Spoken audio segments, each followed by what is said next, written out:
అయ్యా రాజమౌళి గారు, మీకు ఇబ్బంది కలిగింది, మీ వీడియో రకరకాల చోట్లకి ఏదో ఇబ్బంది కలిగి మీరు రిలీజ్ చేయలేకపోయారు.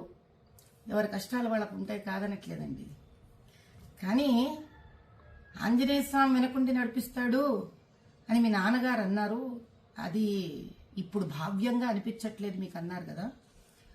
పోనీ బాహుబలి సినిమాలో కోట్లు సంపాదించారు కదండి శివలింగాన్ని ఎత్తిపించి పాపం ప్రభాస్ గారితో.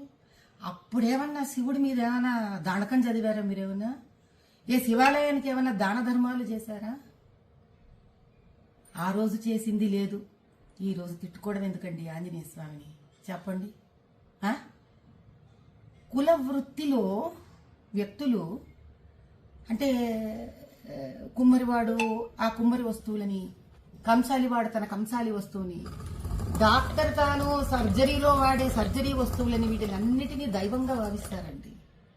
భగవంతుడు డబ్బు సంపాదనకి వాడుకోండి, కాదనట్లేదు. కనీసం డబ్బు సంపాదనకి ఉపయోగపడ్డాడు భగవంతుడు అని ఆయన పట్ల ఒక గౌరవం ఉంచడం మీలాంటి వాళ్ళకి, మాలాంటి వాళ్ళకి, మనందరికీ సామాజిక స్ఫూర్తిగా ఉండాలి. ఎందుకంటే ప్రజలు మనని చూసి మన మాట విని చైతన్యవంతమవుతారు.